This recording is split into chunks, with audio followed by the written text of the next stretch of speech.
Olá, muito boa noite a todos. Sejam bem-vindos ao evento Purina, dedicado aos profissionais do canal veterinário e que vai falar de uma nova abordagem ao maneio dos alergénios felinos.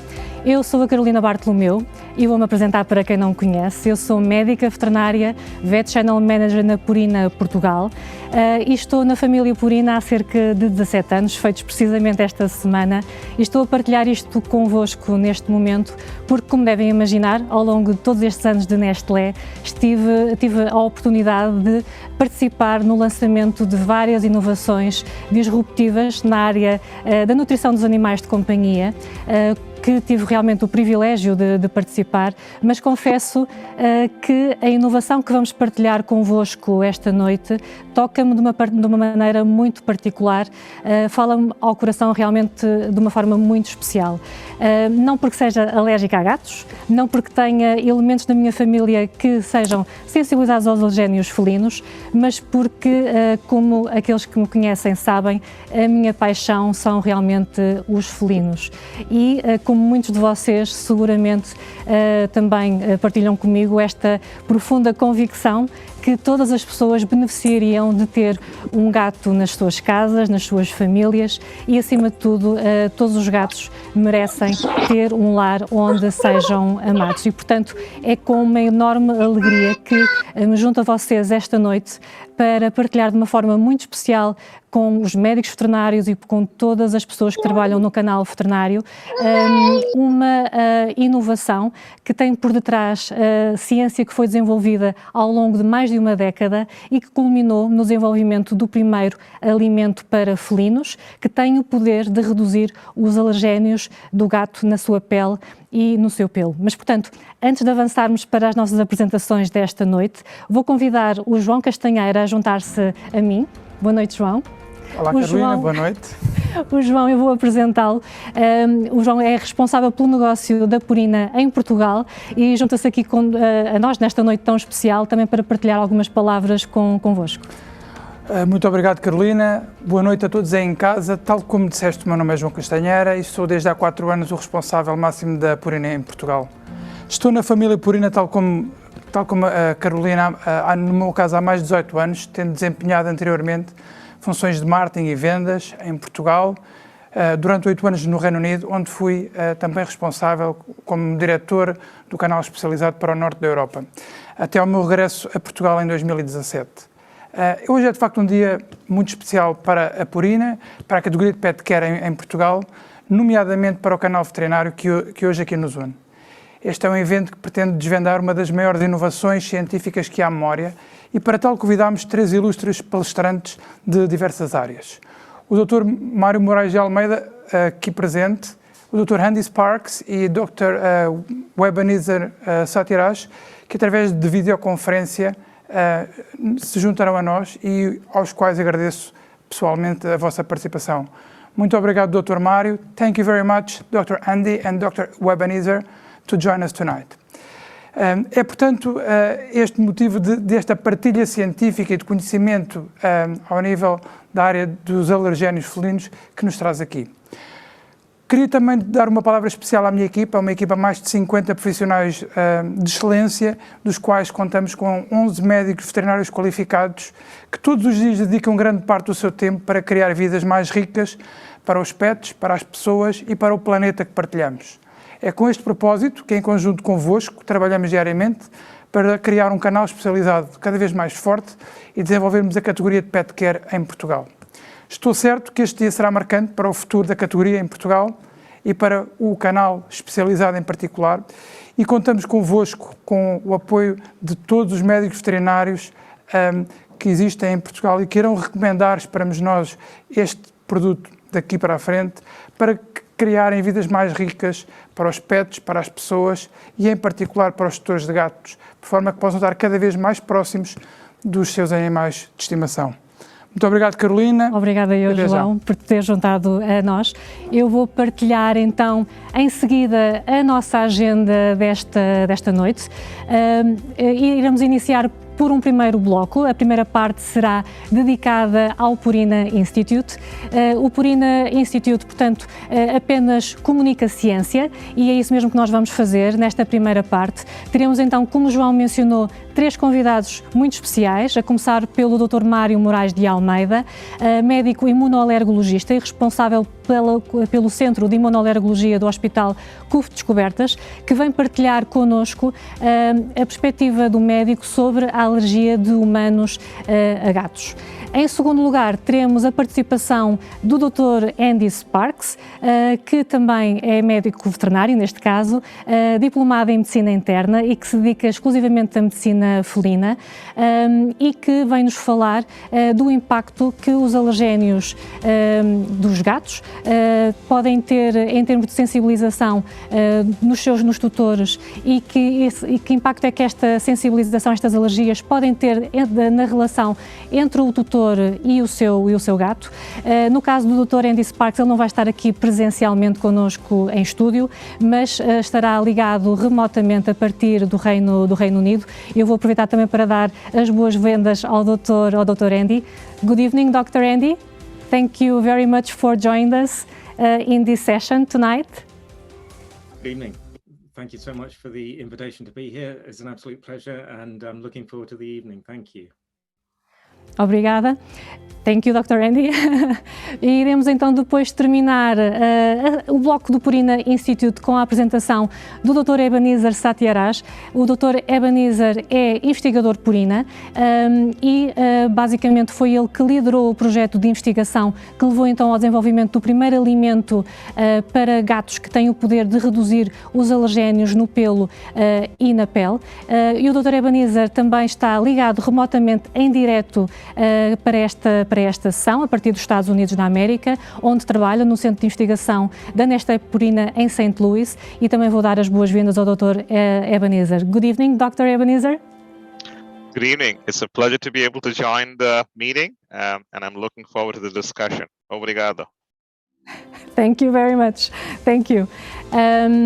Durante, portanto, as apresentações dos nossos convidados que foram previamente gravadas e que se encontram legendadas em português, poderão colocar depois as vossas questões para serem respondidas no final da sessão, mas, portanto, vou continuar então com a nossa agenda. Portanto, o segundo bloco, a seguir ao momento do Purina Institute, será a apresentação então deste novo alimento para gatos revolucionário para o Plan Leaf Clear, o primeiro e único alimento que reduz então os alergénios na pele e no pelo do gato, e vamos falar um pouco de toda a ativação que vamos realizar com o lançamento deste produto no mercado em Portugal. E como há pouco referi, vamos terminar então a sessão de hoje com um período de perguntas e respostas. Eu convido todos aqueles que quiserem colocar questões aos nossos convidados, ao Dr. Mário, que está aqui presencialmente hoje connosco, ou então ao Dr. Ebenezer e ao Dr. Andy Sparks, poderão fazê-lo na caixa de perguntas e respostas que aparece no vosso rodapé. Iremos tentar responder ao máximo de questões que for possível neste momento e contamos encerrar então esta sessão às 21h50. Mas, portanto, avançando então para o primeiro bloco de apresentações, que é promovido pelo Purina Institute e que vai falar então apenas exclusivamente da ciência relacionada com os alergénios felinos. Queria começar por apresentar o Purina Institute a quem não o conhece, explicar que o Purina Institute basicamente é a organização global que funciona como a voz da ciência purina e que convido todos a visitar em purinainstitute.com, onde podem realmente aceder para ter acesso à informação na área da nutrição dos animais de companhia mais recente, com base científica, fidedigna e especificamente desenvolvida para ser utilizada pelos médicos veterinários de uma forma simples e prática. O Purina Institute, que conta com mais de 500 colaboradores a nível mundial, entre cientistas e especialistas na área dos animais de companhia, distribuído pelos 5 continentes em 8 centros de investigação e desenvolvimento Purina, conta com mais de 100 anos de investigação desta marca, em que foram realizadas mais de 500 publicações em revistas da especialidade e realizadas mais de 7.700 patentes já atribuídas ou pendentes. Mas, portanto, Não vou atrasar mais aqui as nossas apresentações desta noite. Vou convidar então o nosso primeiro convidado, o Dr. Mário Moraes de Almeida, a juntar-se a nós aqui em palco.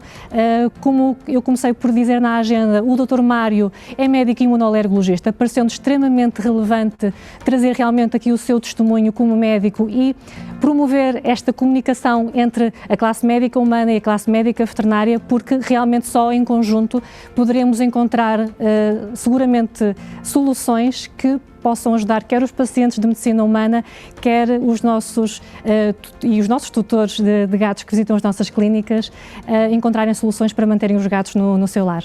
Obrigada, Dr. Mário, boa noite. Muito obrigado pelo convite, é um grande gosto, eu trabalho em alergologia há mais de 30 anos e tive sempre o prazer de poder incluir os animais de companhia na família, ou seja, quando alguém vem a uma consulta, mesmo na primeira consulta, claro que é perguntado se tem algum animal de companhia, inclusive habitualmente perguntamos também qual é o seu nome, para que possamos integrá-lo na família e passar também a conhecê-lo melhor. Por outro lado também, para que possamos enquadrar, digamos, as relações entre doença, nomeadamente doença alérgica e a exposição a alergenos de origem animal e, neste caso, também aos alergenos felinos. Falar de doença alérgica, e muitos de vós que estão em casa e que estão a ouvir-nos nos vossos locais de trabalho sabem que de facto também sofrem de alergias, é pensar que se está sempre constipado, e sempre constipado obviamente é ter rinite alérgica, que se usam montanhas de lenços, que tenho tosse, isso é o normal, é o habitual, sempre que vou à casa da minha tia, onde há circunstâncias especiais, seja porque há um animal de companhia, seja porque a casa é mais úmida, porque tem muito pó, eu tenho queixas. Já a minha mãe sofria desta alergia, aqui apelando muito para o determinismo genético destas doenças. O pior é esta terrível falta de ar, e aqui a asma vem-nos logo à cabeça também. Gostava tanto de poder melhorar, poder passar melhor, estava na altura de procurar ajuda, isso é-nos dito muito nas consultas, e depois, de facto, sempre aquela sensação quando se diz, quer dizer, mas não me diz, eu sou alérgico ao gato, eu sou alérgico a animais, e de facto isto é algo com muito impacto na vida das pessoas. Eu também vou aprendendo também neste convívio, nomeadamente com a área também veterinária, e também aprendi nos últimos dias que existem mais de 1 milhão de gatos nos domicílios em Portugal, e de facto nesses domicílios também coexistem com os gatos muitos alérgicos. Cerca de 1/3 da população nacional tem alergias. A alergia mais frequente de longe, a rinite alérgica, cerca de 25% da população, seguida pela asma brônquica com cerca de 10% da população.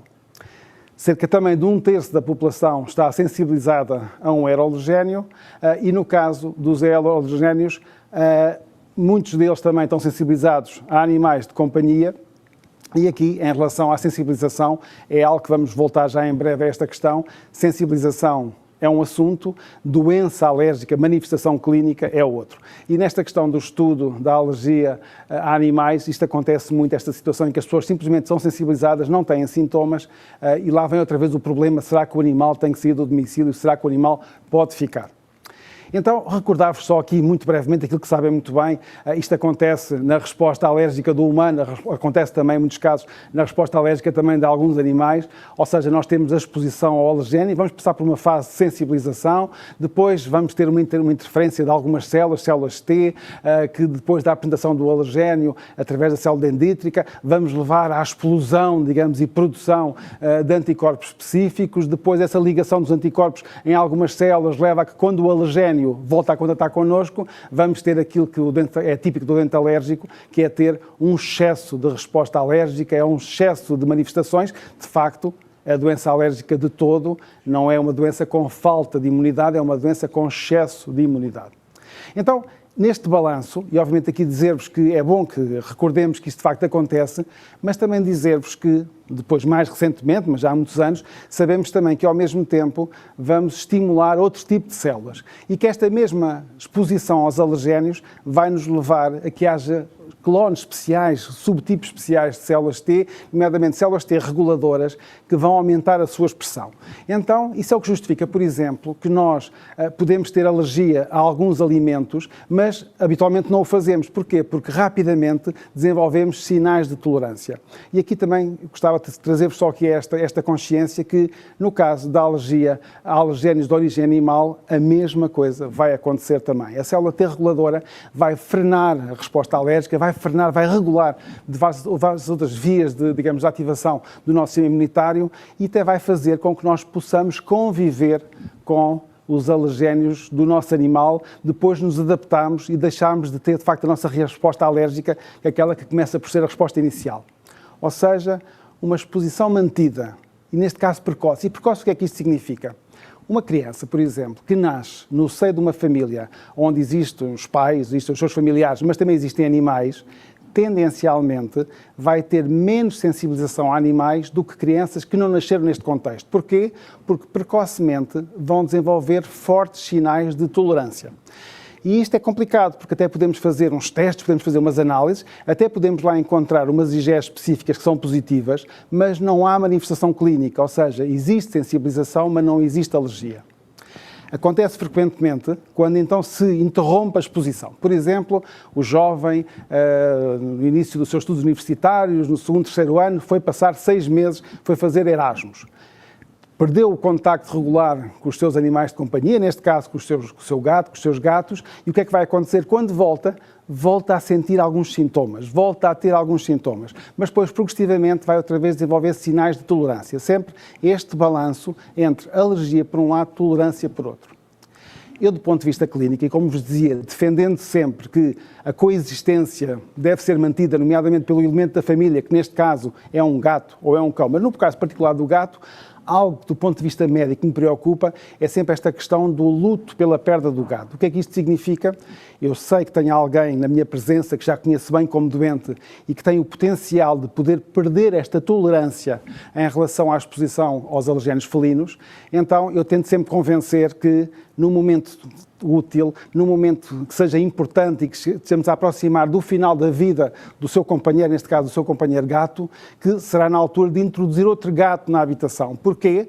Porque do ponto de vista científico, do ponto de vista técnico, eu preciso que aquela pessoa continue exposto aos alergénios do gato para que possa continuar a tolerar e ter uma boa relação.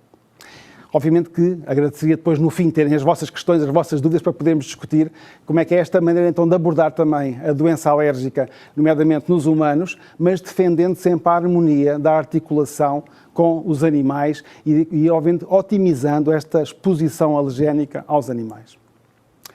Indiscutivelmente então, 5 a 20% da população alérgica de facto tem alergia a animais e a alergia mais frequente a animais, indiscutivelmente, é a alergénios felinos. Ela é mais prevalente em atópicos e é mais prevalente em vós, ou seja, em profissionais que trabalham com a saúde animal. As partículas destes alergénios têm uma particularidade, é que são mesmo muito, muito pequenas. Vou-vos outra vez dar um exemplo do que se passa com os pólenes. Neste momento, os pólenes estão na atmosfera, que a alguns de vós também vos provoca rinite alérgica, que vos provoca conjuntivite, provoca asma, não passam das vias aéreas superiores, ou seja, são de tal maneira grandes que vão ficar retidos das vias aéreas superiores. Aqui para nós é ainda quase um mistério como é que eles provocam asma. Nós depois percebemos como é que provocam, mas de facto não chegam à via aérea inferior. Em contraste, os alergénios do gato, e aqui destacando o Feldman, o alergénio major do gato. Porquê que ele é o alergénio major? Porque é aquele que é mais reconhecido pelas pessoas que efetivamente têm doença alérgica relacionada com o gato. As partículas são muito pequenas, fazem uns aerossóis muito, muito fininhos e que conseguem penetrar na via aérea superior, chegando à via aérea inferior, daí a razão que podem então facilmente provocar a rinite, a conjuntivite alérgica e a asma brônquica. São bem conhecidos limiares de sensibilização, limiares de expressão clínica, de manifestação clínica, daí a razão que modular, reduzir esta concentração de alergénios pode ser de facto muito importante. A evicção alergénica é muito importante, mas de facto pode ser difícil. Uma boa notícia: na Europa e numa cidade também da Austrália, num intervalo de 20 anos, apesar de haver cada vez mais animais de companhia, não se verificou um aumento das sensibilizações na população. Isto é uma boa notícia. Agora, pensando nos alergénios do gato, sabemos que então o Feldman é de facto o mais frequente, é uma glicoproteína entre 35 a 38 kDa de função mais ou menos desconhecida. Poderá ter qualquer coisa aqui de feromona, poderá ter qualquer coisa aqui de efeito protetor na pele, mas de facto não se conhece bem qual é a sua função. E existem mais alergénios.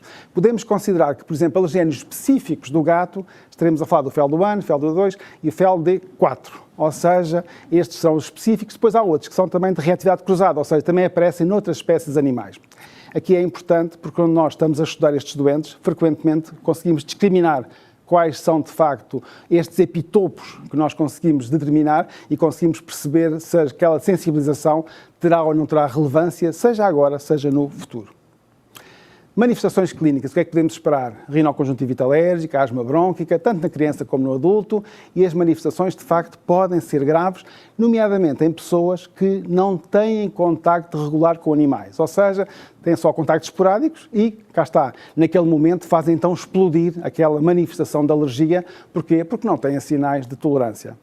Aqui há aspectos emocionais muito significativos, porque na minha experiência clínica é frequente virem ter comigo pessoas que já fizeram a retirada do animal do domicílio quando a relação com as queixas de todo não existia e o que existia era uma sensibilização sem implicação clínica, ou seja, os erros diagnósticos nesta situação podem ser tremendos. Uma coisa é a pessoa limpar mais ou menos a casa para retirar o pó, outra coisa é ter que retirar um animal de companhia que, volto a insistir, faz parte da família. Questões frequentes na prática clínica. Mas será que eu tenho esta asma por causa do meu gato? O meu gato está lá em casa há 10 anos. As manifestações clínicas do meu filho ou as minhas começaram há 2 anos. E, habitualmente, de facto, não há qualquer tipo de relação entre uma coisa e a outra. A criança que se constipa, a criança que se infecta e que desencadeia dificuldade respiratória não tem nada a ver com a exposição ao seu animal de companhia, ao seu gato, que já acontecia há bastante tempo atrás. Muito cuidado nestas recomendações que se fazem, nestes erros diagnósticos, porque os impactos podem ser significativos, os impactos emocionais podem ser significativos, quer para o animal de companhia, quer para toda a sua família, porque é assim que temos que encarar a posse, a propriedade, digamos assim, de um animal, ou seja, a convivência com o animal. O diagnóstico, voltamos a insistir, sempre baseado na clínica e só depois fazemos avaliações. Podemos fazer testes, podemos fazer avaliações laboratoriais, podemos estudar, como vos mostrei há pouco, determinantes moleculares que fazem prever qual o tipo de reatividade que vamos ter, se o problema é especificamente para o gato ou se está incluído até noutras reatividades com outros animais. E voltamos a lembrar que sensibilização é totalmente diferente de doença alérgica e que, apesar de tudo, temos múltiplas possibilidades de intervenção, como aquela que está hoje a ser aqui apresentada e que, do ponto de vista médico, me excita bastante, fico bastante interessado em poder pôr esta ferramenta também ao serviço das famílias que nós acompanhamos. A redução, a evicção da exposição alergénica é difícil, sabemos que é importante ventilar, aspirar o ambiente, limpar, tanto quanto possível, se fosse, digamos, viável, dar também banho ou limpar o gato seria também algo que seria desejável. Depois, vamos tratar os nossos doentes de acordo com a gravidade das queixas, com os medicamentos, seja para a rinite, seja para a asma, para os poder controlar. E temos também a perspectiva de vacinação antialérgica.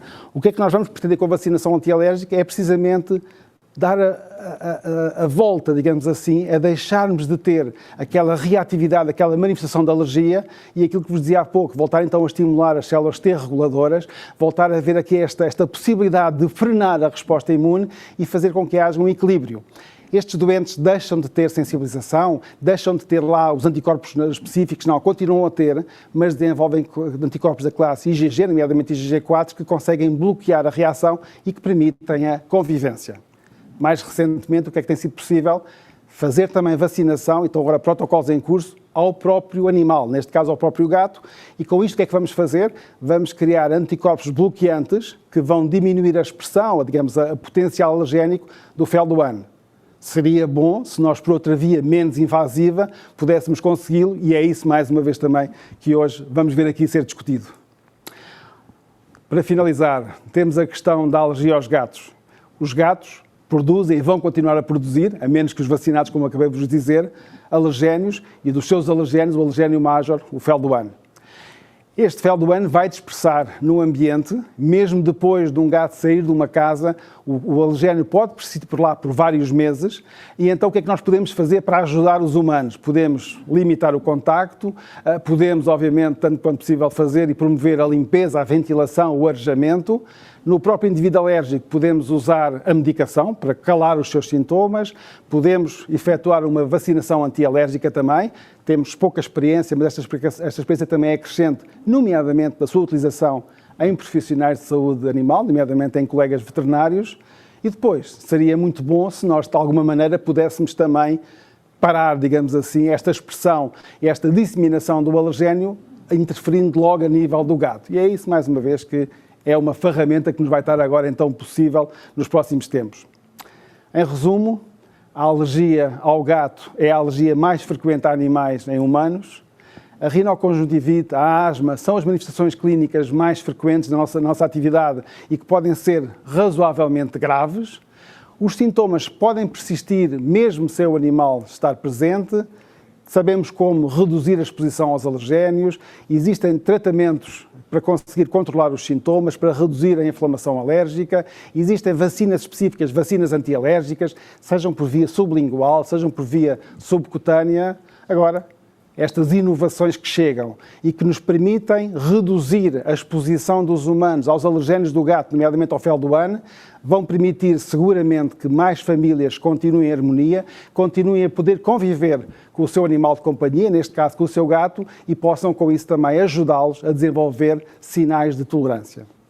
Doutora Carolina, era isto que eu tinha para apresentar e para discutir convosco, e muito obrigado mais uma vez pelo convite e disponível para todas as questões que queiram colocar. Muitíssimo obrigada eu, Dr. Mário, pela sua explicação super clara e interessante.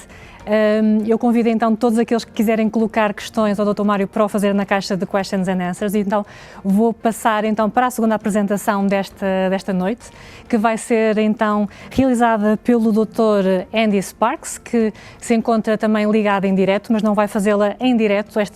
A apresentação do Dr. Andy, que está connosco, foi previamente gravada e legendada em português. Portanto, vou só dar novamente as boas noites ao Dr. Andy Sparks. Hello, Dr. Andy. We will start now your presentation, and we will invite everybody to make questions during your presentation in order to you to answer at the end of this event. Vamos passar então. Thank you, Dr. Sparks. Vamos passar então à apresentação do Dr. Andy e voltamos novamente a falar.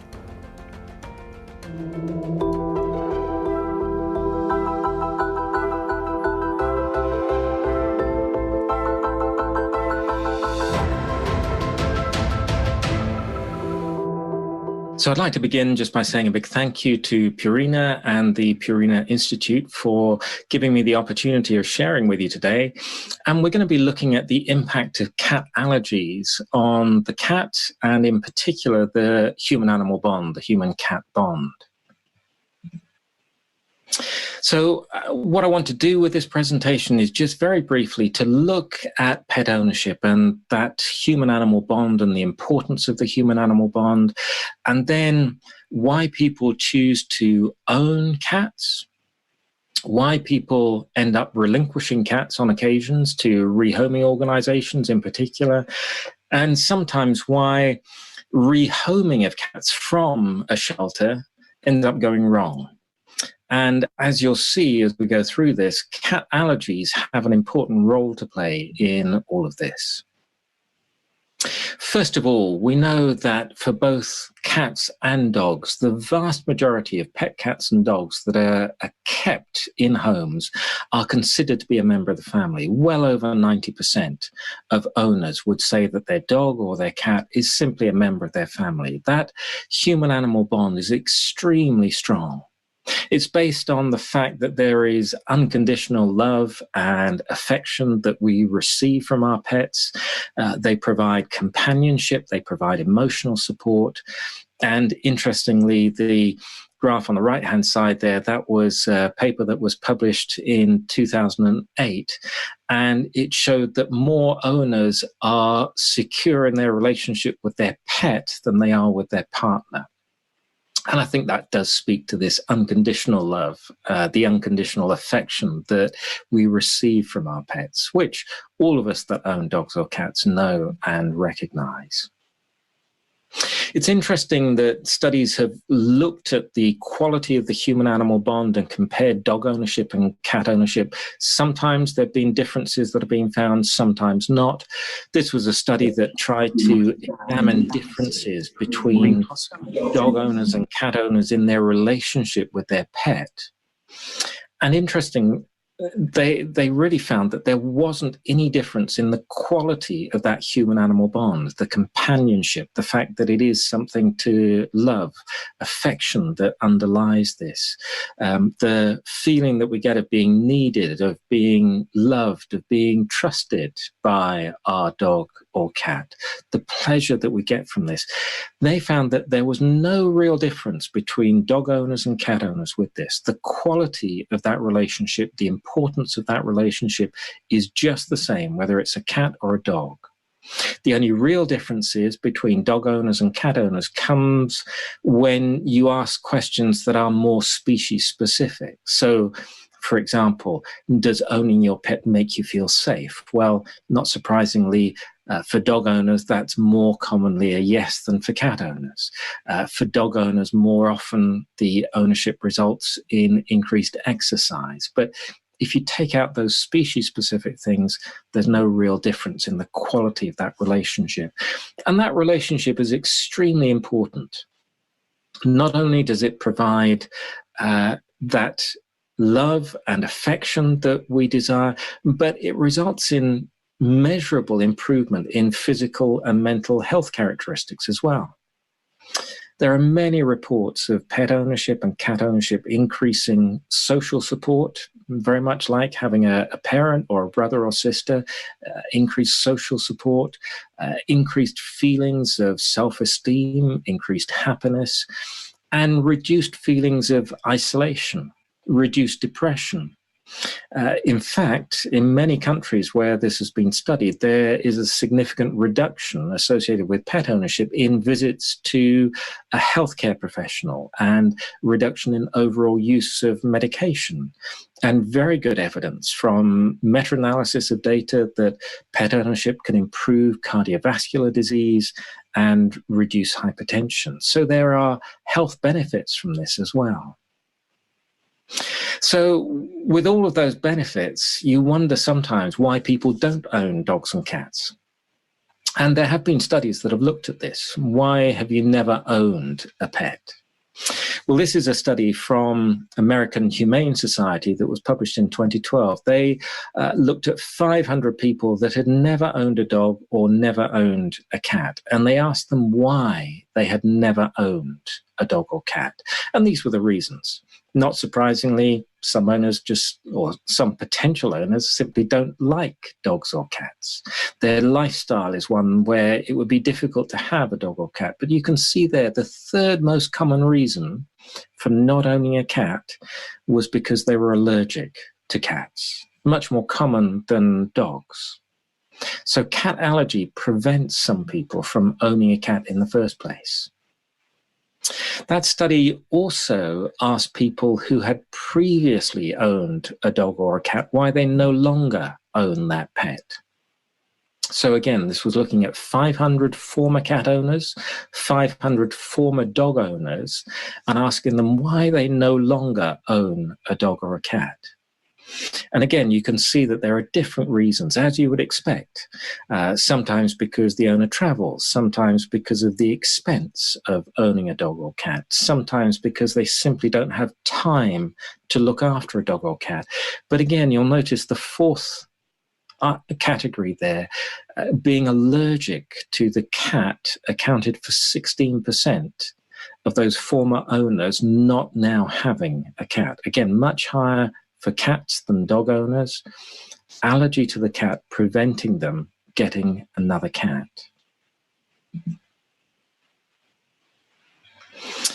So another way of evaluating this, evaluating the impact of cat allergies, is to look at reasons why people give up their cat to a shelter, why they surrender their pet to a shelter or a rehoming organization. And there have been a number of studies in different countries that have looked at this and looked at the reason. The first thing I would say, and this was highlighted by this particular study, this is a decision that most owners find extremely difficult to make. In this particular study, every owner that they interviewed and asked about it, they really struggled with this decision. Sometimes we think that for owners, it's an easy thing just to relinquish their pet to a rehoming organization. For most owners, that is not an easy decision. But you can see this was a study that combined both dogs and cats. The second most common reason for relinquishment was allergy, 18%. Didn't differentiate between the dogs and the cats in this particular study. So this was a study from Australia looking at cats that were relinquished to shelters, 33 different shelters across Australia, looking at nearly 50,000 different owners that relinquished cats. Variety of different reasons, as you would expect for cats giving up their cats to these shelters, from inappropriate housing, number of animals that were in the house, financial reasons, behavioral problems. But in 3% of the cases, it was because of an allergy. The owner had developed an allergy to the cats, and that was the reason for relinquishing the cat to the shelter. This was another survey from Australia looking at shelters in 3 different regions. Quite a detailed study looking at 55 owners of cats and their reasons for giving up the cat. Again, having inappropriate housing was a common reason. Their circumstances had changed in the house, which meant they couldn't cope with the cat any longer, financial reasons.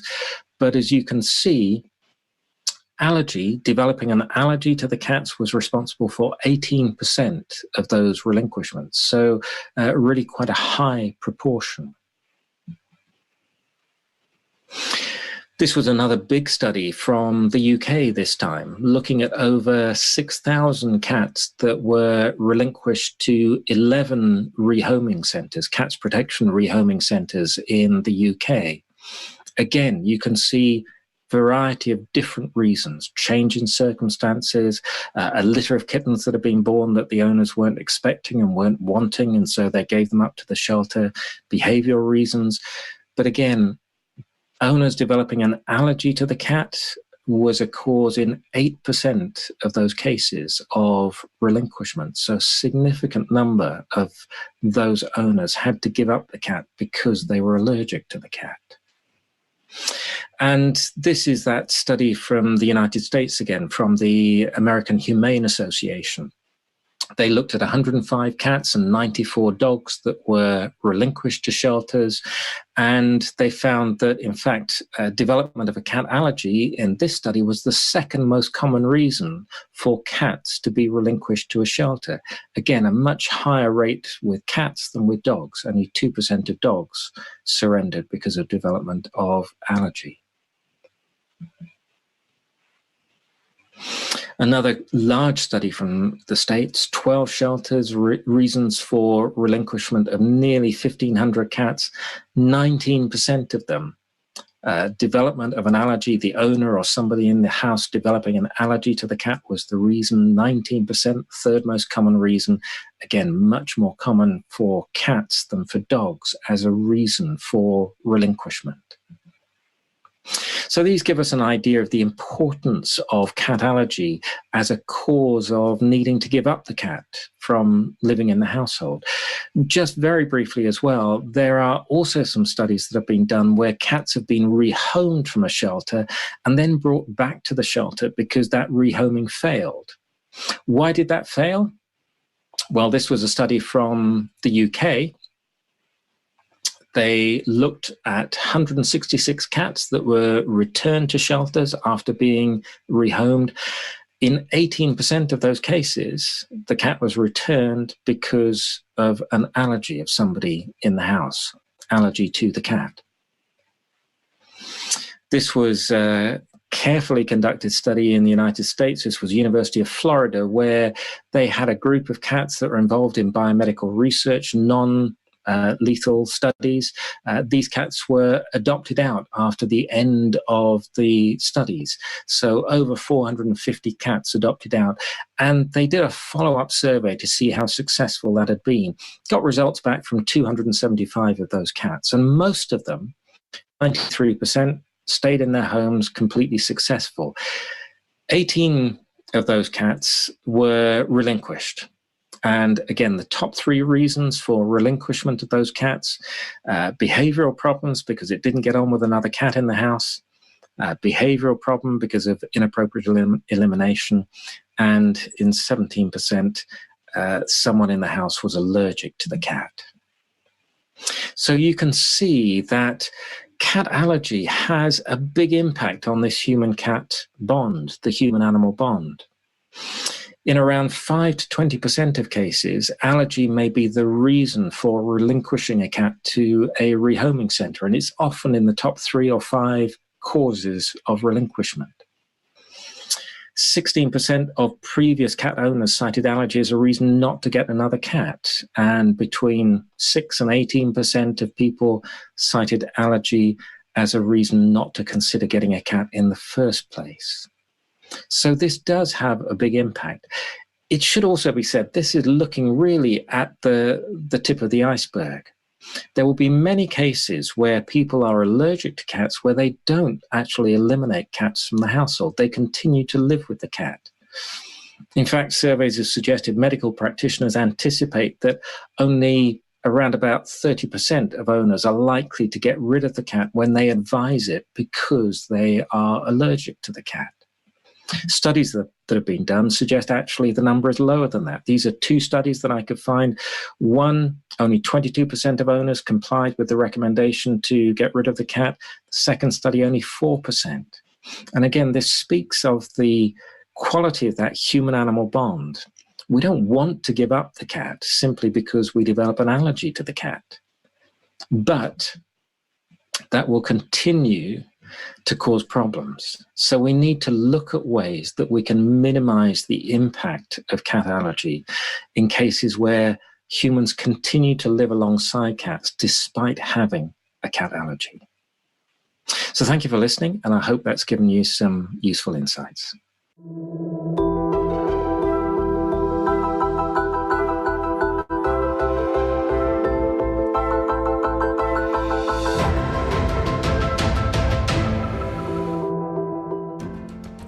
Thank you, Dr. Ebenezer. Andy Sparks, peço desculpa. Vamos passar então à próxima apresentação do bloco Purina Institute. Será então a apresentação do Dr. Ebenezer, agora sim, que vem falar então desta nova ferramenta que vai ajudar a manter o gato, apenas a mudar a forma como o cuidamos. Esta abordagem transformacional no maneio do FeLD1, o principal alergénio felino. O Dr. Ebenezer vai então partilhar os estudos que foram desenvolvidos para o desenvolvimento deste novo alimento para gatos. Hello, Dr. Ebenezer, again. Hello. We will start your presentation, and please stay with us until the end of the session to answer the questions of our guests. Thank you. Great. Yeah. Vamos dar então dar início à apresentação do Dr. Ebenezer, e recordem então que, por favor, coloquem todas as questões que quiserem na caixa de perguntas e respostas, no rodapé do vosso ecrã. Vamos ver então a apresentação do Dr. Ebenezer.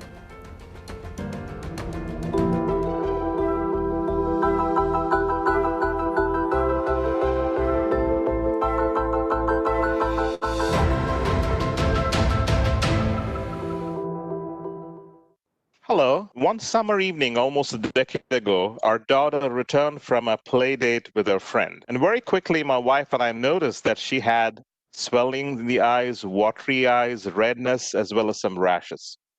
After a few frantic phone calls, both to her friend's mom as well as to the pediatrician, we quickly realized that she had spent the better part of the afternoon playing with a new cat that her friend had adopted, and that she is allergic to cat. This instance started us on a journey, decade-long journey, that led to a scientific breakthrough for managing cat allergens that I'll be talking about today. My name is Dr. Ebenezer Sathiraj. I'm an immunologist, and I'm currently Director of Molecular Nutrition at Nestle Purina Research in St. Louis, Missouri. I lead a team of brilliant scientists who focus on trying to understand the relationship between nutrition and health at the molecular level. I started my career in academia, finishing a postdoctoral fellowship at the University of Chicago in Chicago, Illinois, then moved on to Northwestern University to be on their faculty before moving into industry, the pharmaceutical industry, where I conducted research in the area of inflammation and disease. I came to Nestle Purina Research in 2003 with the goal of setting up a nutritional immunology program. And part of the work that I'm going to be talking about really came from the work that was initiated during that period. In my talk today, I will be starting by answering a fundamental question, which is what causes human allergies to cats? Then I'll move on and give you a quick overview of this novel nutritional approach that we'll be talking about. Then I'll finish up by walking you through several scientific studies that shows both the safety and the efficacy of the approach. So let's begin by looking at the problem. Cat allergy is a major problem. It's one of the most common animal origin allergies in humans. The numbers based on countries vary quite a bit, but worldwide, on average, 1 in 5 adults, which is about 20% of the adult population in the world, have some level of sensitivities to cats. And as you look at the data, the level seems to be increasing over time. Cat allergies has significant consequences both for humans and cats. For cats, it limits the interaction between the allergic person and the cat, because people who have allergies tend to avoid interacting with the cat. Now, this can be extremely challenging for the cat as well, has consequences for the cat, because although we think cats tend to kind of live by themselves, they do crave for interaction with their owners. The other way that cats can be impacted is that one of the most common recommendations that you'll get from your allergist, if you're allergic and have a cat in the household, is can you remove the cat from the home to be able to help you with the allergies? It's one of the most gut-wrenching decisions for anybody to take, but therefore it's one of the most commonly provided reason for relinquishment of the cat. And finally, of course, it's a significant barrier to cat ownership and adoption. Allergies to cat also have consequences for humans. Allergies typically cause fatigue, poor quality of sleep, reduced alertness, lower productivity and concentration. There are significant side effects of the medication that people take to be able to manage their symptoms. And above all, there is this emotional toll. You have a pet, you love the pet is part of your family, a member of your family, and you're not able to interact with them as closely as you'd like because of your allergies, and that can be a significant emotional challenge for most individuals. So in a nutshell, cat allergies have consequences, both humans and cats, and have something that needs to be addressed. Let's move on to what is the primary protein or the allergen that causes cat allergies. Cats produce several allergens, but the most potent, the most common allergen that almost 95% of the cat allergic individuals respond to is to the protein FeLD1. FeLD1 is produced by all cats, regardless of breed, age, sex, weight, hair length, color pattern, etc. There are no truly hypoallergenic cats, and this is an important point that I like to emphasize.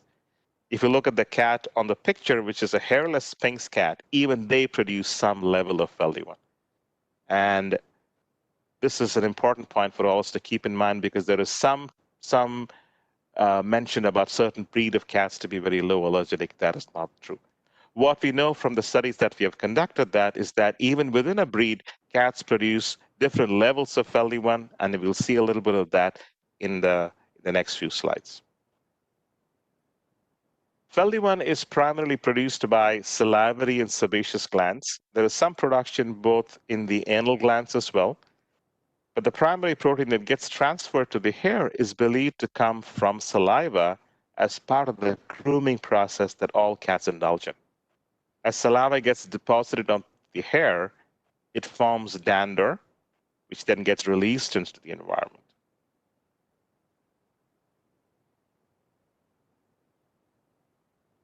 FeLD1 is easily airborne and remains airborne for a long number of time as small particles. FeLD1 also tends to be an extremely sticky protein, so it tends to stick on to clothing. In fact, a study that was conducted in Sweden noted that even kids who do not have a pet at home, a pet cat at home, get exposed to a significant amount of FeLD1 protein, because kids who have cats at home as pets tend to bring them into the school environment, attached to their books, to their clothing, to their coats, etc. In fact, studies have shown that even homes or buildings that are brand new, newly constructed building where no pets have ever lived, you can detect significant amount of FeLD1 because it gets tracked from the people who come to work in these buildings, construction crew, etc., tracking FeLD1 through the hair in their jackets, in their coats, in their shoes, etc. So it is a very ubiquitous protein that's present all over the environment, and that is something to keep in mind also as we think about solutions to be able to address that.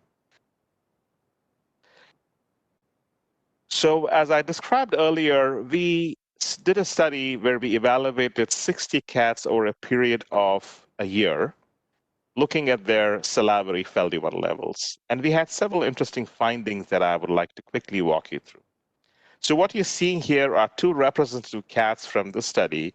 And what you can immediately see is that although these cats are not particularly known to be low allergen breed, these are just domestic short hairs, you see that within that group of cats, there seem to be cats that have very low levels of FeLD1, and other cats that tend to have a very high level of FeLD1.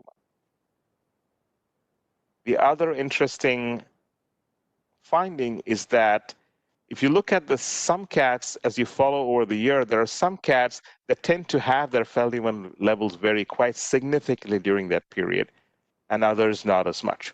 So for instance, if you look at this particular cat, she started with a low of 4.2, but a high of 322. So there's a huge range of FeLD1 levels that she had over the period of a year.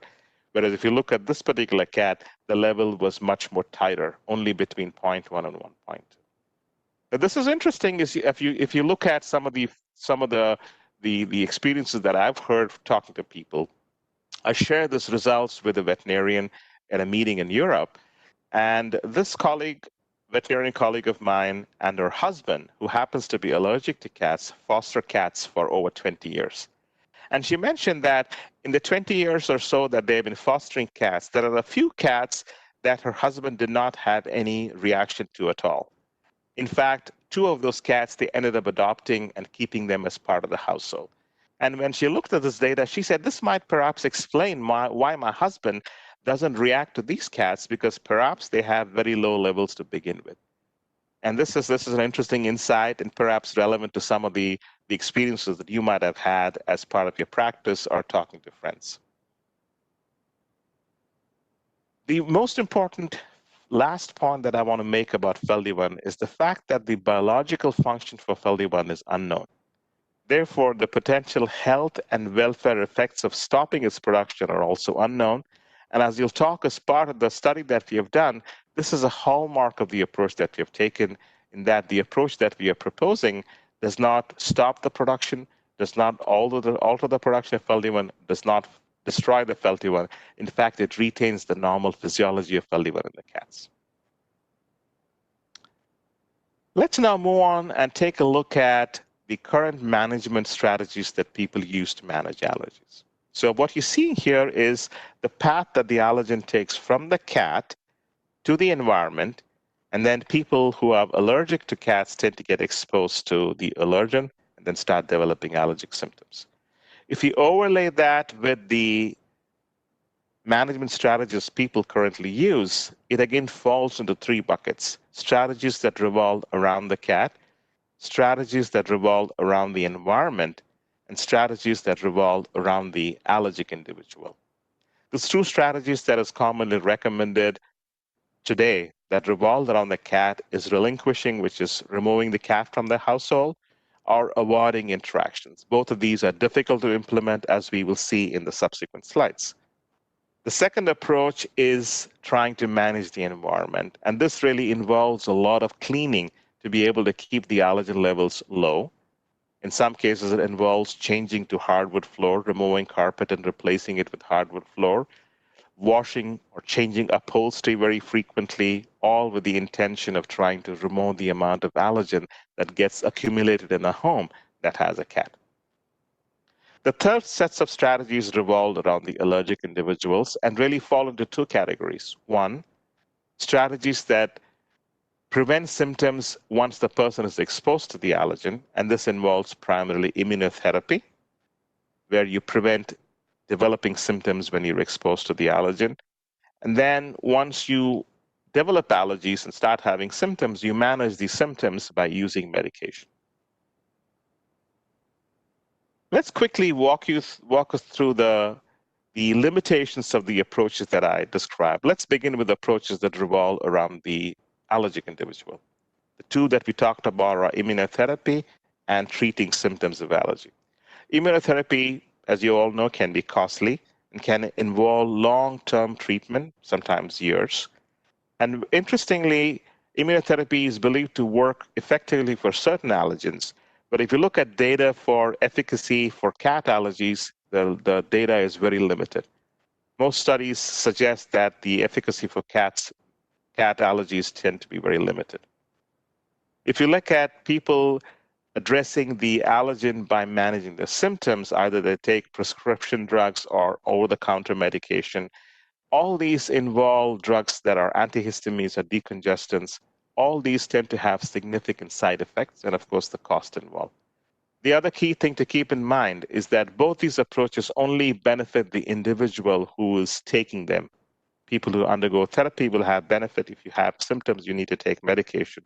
So in a household where you have multiple allergy sufferers, each of them has to go through this process to be able to get the benefit. Let's move on to the environmental controls. And this typically involved, as we described earlier, cleaning, but also filters that can minimize the amount of allergen that gets recirculated in the household. These factors do tend to work in terms of reducing the allergen in the household, but they involve significant amount of effort. They're costly, and it is very hard to have long-term compliance because you need to be able to do this day in and day out as part of a regimen to be able to effectively manage allergen in the household. Then we go to approaches that revolve around the cat. And the two approaches that I talked about was one, removing the cat from the household, and the other one was avoiding interaction with the cat. Both these are extremely challenging for cat owners to involve in. If you talk to allergists, one of the most common recommendations they would give to their patients who has allergies to cat is to remove the cat from the household. And this is extremely gut-wrenching because the reason you adopt a pet is because you love pets. They're part of your family, and it is very hard to be able to give somebody away. In fact, talking to some of the allergists, one in particular who's a pediatric allergist, and her comment was, every time I have a mom or a dad bringing their child to me for evaluation, and I realized that following investigation that he or she has allergies to cat, and I suggest, can you give your cat away? The immediate reaction that I get is, how can I do that? Because that cat is my child's best friend, pet. It is going to be heart-wrenching for us to be able to give the cat away because it'll have a significant negative impact on our child. And in most cases, I'm pretty certain that this particular individual will never come to me. They will go and visit another allergist to get a second opinion. In fact, if you look at statistics, over 84% of people who have allergies to cat and have a cat in the household will refuse to give the cat away, but look for other solutions because it is a difficult decision for people to make. And of these, 20% would be more comfortable changing the allergist to get a different opinion rather than going with the recommendation that he or she would make. So that again talks about the bond that we have with our pets, and that is something important to keep in mind as we look at the overall impact of this problem. The other approach that some people have recommended is to bait the cat.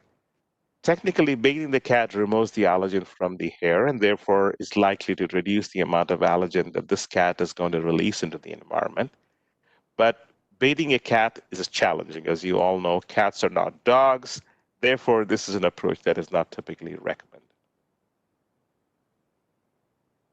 Let's now look at the approach that we will be talking about, and it's important to be able to really understand the journey of FeLDI-1 as we get prepared to understand this novel approach and describe this novel approach. So what we saw so far is that FeLDI-1 gets secreted in the saliva. It then gets distributed through the hair during the grooming process and eventually enters the environment as shed hair and dander. We saw it stays up in the environment and gets released into the environment and gets sticking onto carpets, upholstery, clothing, and that's how it gets disseminated within the environment. What happens when somebody who's allergic encounters the FeLDI-1 is that it goes and binds to receptors that are present on the mast cell. These receptors are called as IgE molecules. So if a person is allergic to cat, they tend to have IgE molecules that are directed against FeLDI-1. These IgE molecules are bind to mast cells that are distributed throughout the body. When FeLDI-1 molecule binds to these receptors on mast cell, it triggers a degranulation event that leads to the release of factors that results in the development of allergic symptoms. A great example of a factor like that is histamine. That's why when you have allergies, you take antihistaminic drugs. The other important idea that I want to kind of give you a quick overview and an understanding of is this concept of allergen load. Both these are important to understand the novel approach that we're talking about.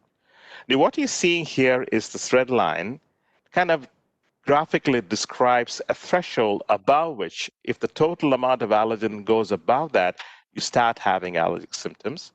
If the allergen load remains below that, you do not have allergic symptoms for this particular individual. So let's start by building in the allergens that are commonly present in the environment. And as you all know, most people tend to have allergies to more than one particular allergen. So let's look at allergen layer. This is apparently present throughout the year in the household, spring, summer, fall, winter, etc.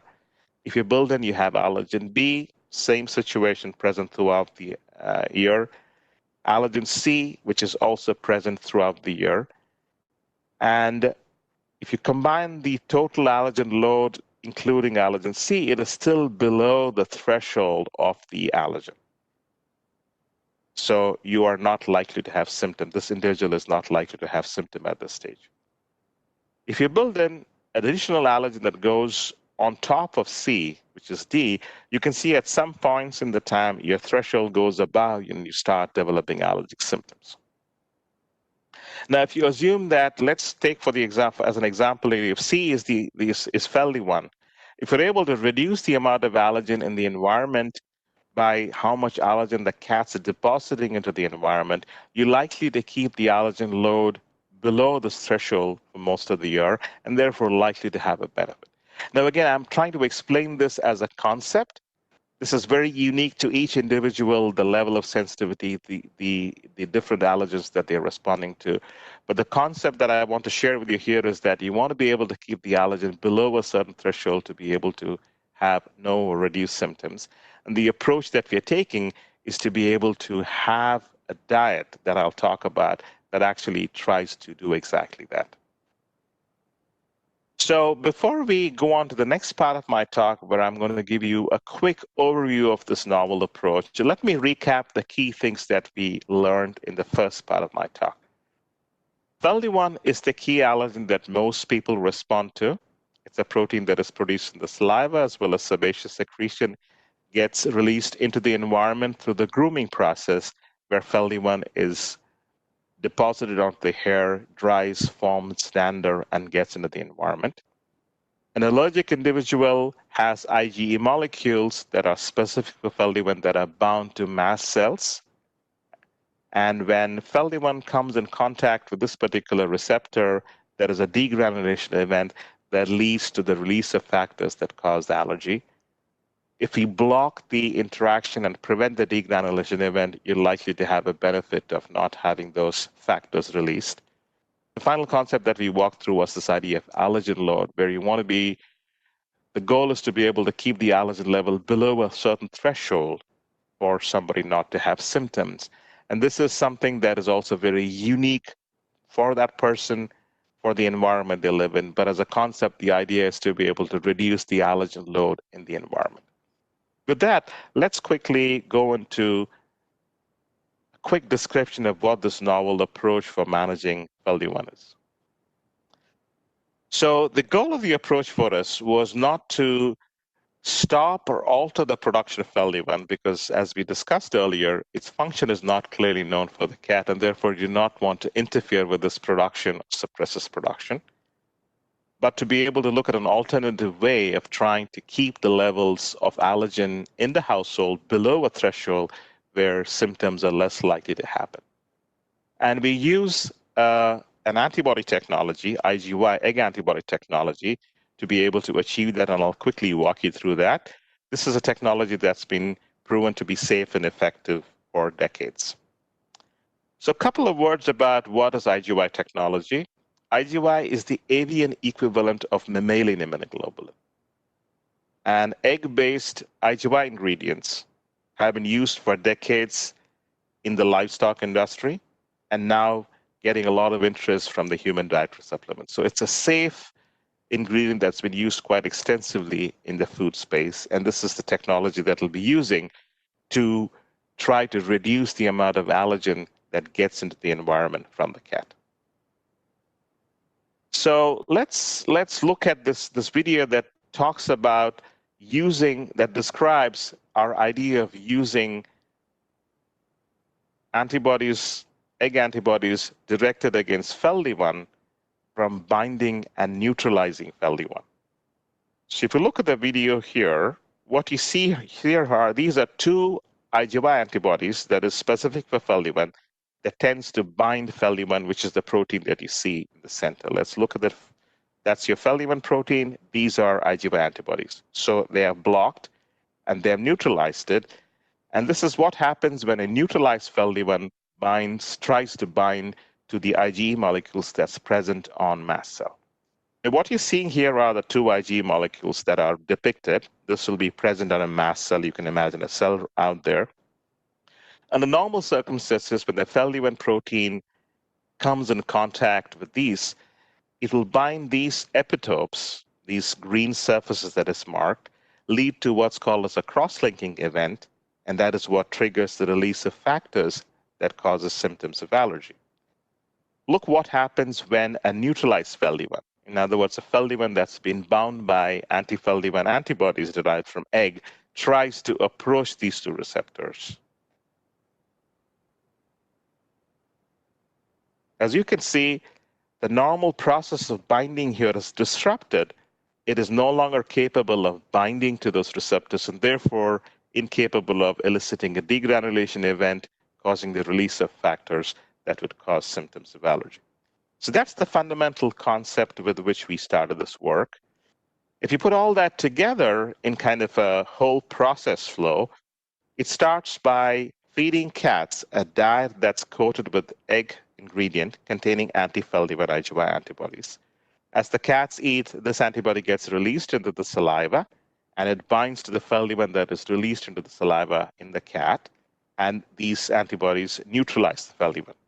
This neutralized FeLV1 is then transferred to the hair during the normal grooming process, and then when neutralized FeLV1 comes in contact with, it's unable to activate the key steps that are required to do a degranulation event. It's no longer recognized as an allergen when it's released into the environment. So that's the fundamental idea with which we started this work. I'm going to move on to the last part of my talk, where I'll walk you through several key studies that were done to be able to establish both the safety and the efficacy of the approaches. The studies that I'll be talking about fall into two categories: in vitro and ex vivo studies. These were studies that were conducted in the laboratory, and in vivo studies that were conducted in cats.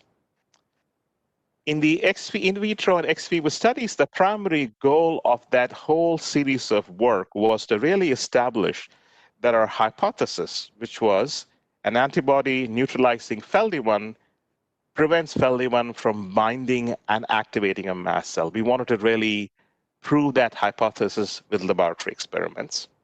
After having done that, we moved on to do studies with cats, where first we wanted to establish the safety of this approach for the cat. Then we did 2 studies where we were able to clearly demonstrate that feeding cats a diet containing anti-FeLD1 IgY clearly reduces the amount of active FeLD1 that's present in their saliva and on their hair. So let's begin with the first data slide. This is one of the various experiments that were conducted. The first set of experiments that I'm not going to be showing today clearly showed that you can physically prevent FeLD1 protein from binding human IgE molecules if it's neutralized with an anti-FeLD1 IgY antibody. What you're seeing here is that preventing that interaction has clear biological consequences. So let me quickly walk you through what we have here. What you're looking at is an experiment that actually measures the ability of FeLD1 and initiating a degranulation event, and our ability to show that if you neutralize the FeLD1, you're able to significantly reduce this degranulation event, which is the key hypothesis with which we started this idea.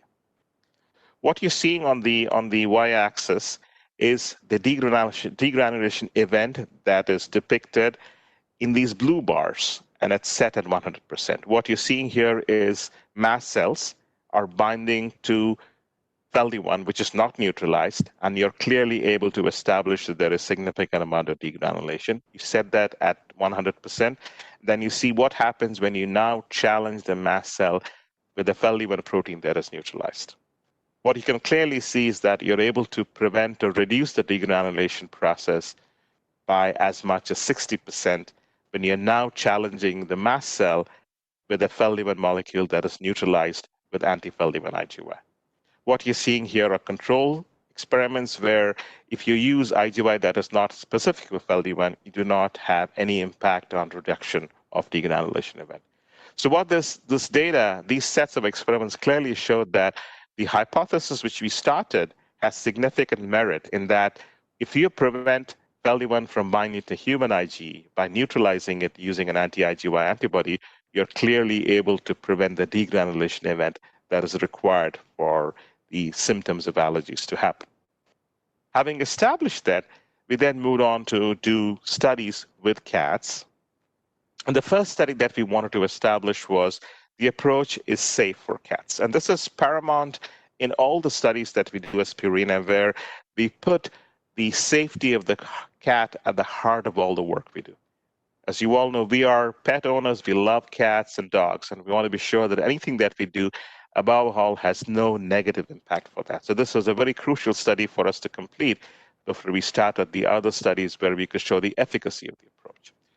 Briefly, this was a 6-month study with 40 cats. Along with the control group, there were 3 other groups of cats that were fed levels that were many times higher than the levels of egg antibodies that were used in the efficacy studies. And during the 6-month period, we had a whole series of veterinary evaluations that were done. This included clinical evaluation. We evaluated body weight, food consumption, ophthalmic evaluation, blood chemistry, blood count, CBC, coagulation, urine analysis. There was also some behavior analysis done to see if there's any impact on the behavior of the cat. When we looked at the data after the 6 months of feeding, what we clearly demonstrated and noticed that there was no clinical difference between the control levels, where no anti-FeLD1 antibody were present, or any of the levels tested, clearly showing that this approach is perfectly safe for cats. This was work that was published late last year in the journal Frontiers in Veterinary Science. So having established the safety of the approach for the cat, we went on to do our first study where we asked the question, does the approach reduce the amount of active FeLD1 in the saliva of the cat?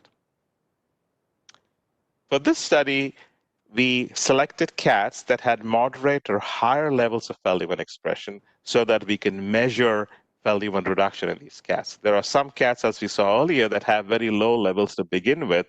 And if we include them in a study, if those levels are slightly above or below the level of detection of the ELISA, you really cannot show a decrease. So therefore, those cats are eliminated from the study. Saliva samples are collected 5 hours after the morning feeding, and the amount of active FeLV1 was measured using an ELISA kit, and this was evaluated as weekly averages. Now let me tell you a little bit about what I mean by active FeLV1. The ELISA kit uses the same approach where the FeLV1 antibody has to bind to the capture antibody in the kit to be able to detect. A neutralized FeLV1, which is unable to bind to human Ig, is also not able to bind to the captured antibody in the ELISA assay. And therefore, the ELISA assay can only detect free FeLV1. In other words, neutralized FeLV1 cannot be detected. And therefore, what I'm referring to active FeLV1 is FeLV1 that is still remaining in the saliva of the cat that is not bound by anti-FeLV1 IgY and therefore not utilized. When we looked at the data from the study, each cat served as its own control.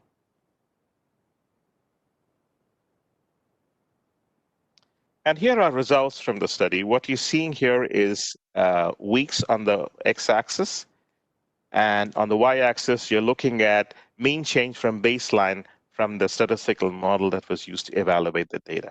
And what you can see is that while you do see a decline in the control group, there was a statistically significantly greater decline seen in the test group starting from week 3.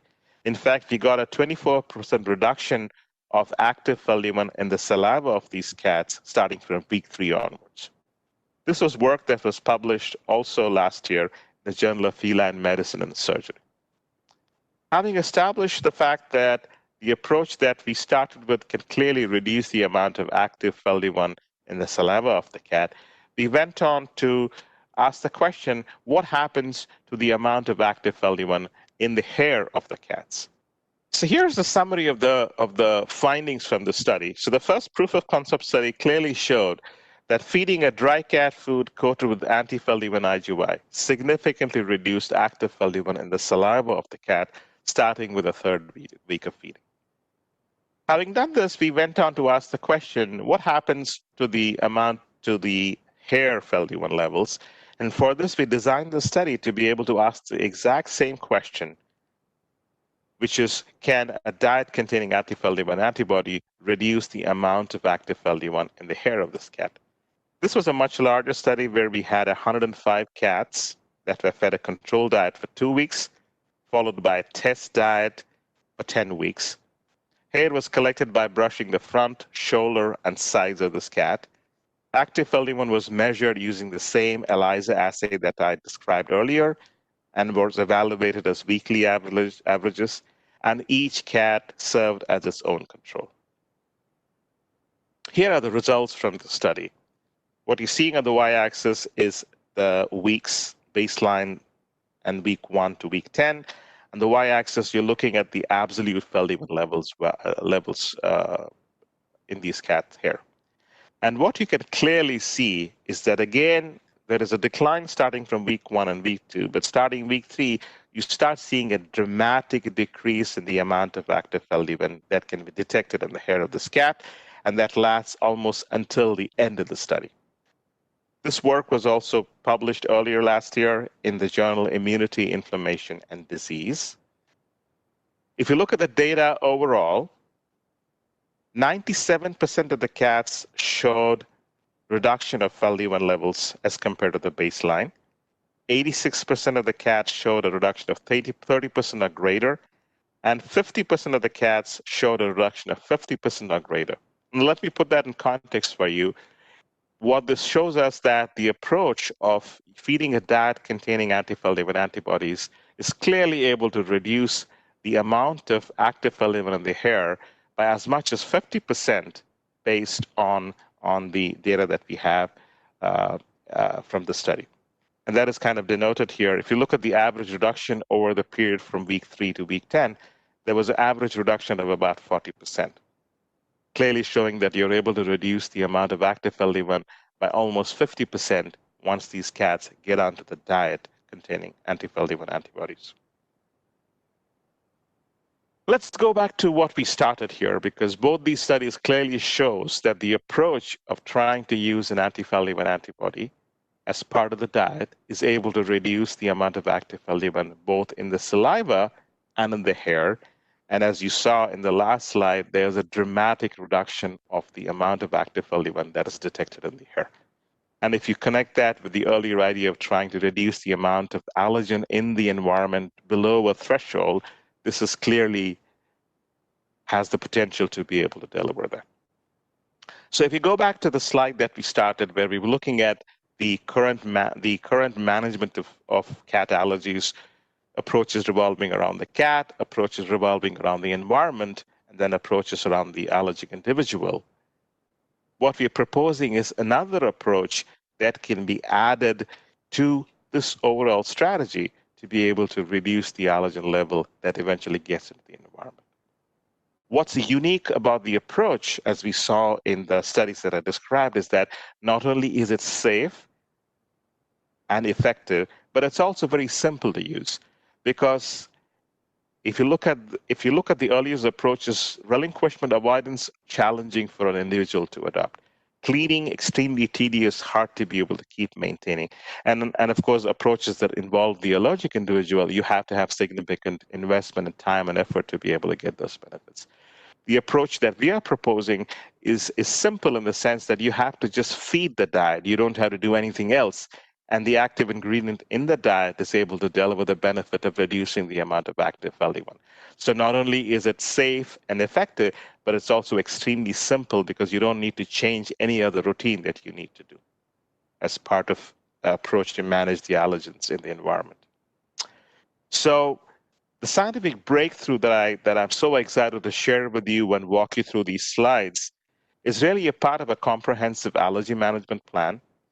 And we believe this approach can reduce cat allergens while importantly keeping the cat in its loving home, which I know is extremely important for people like me as well as others who love their pets. So let's quickly summarize the key points that we discussed during this presentation. So the innovation delivers specific anti-FeLD1 antibodies, also called as IgY, in an egg product ingredient that is coated onto the cat's kibble. The anti-FeLD1 IgY is safe, and it effectively neutralizes active FeLD1 in the mouth of the cat as the cat chews the food. As cat grooms, the neutralized FeLD1 is transferred to the cat's hair. Neutralized FeLD1 is no longer recognizable as an allergen when released into the environment. And most fundamental to this approach is that the normal FeLD1 production is maintained and cats' overall physiology is not impacted. Thank you very much for your attention.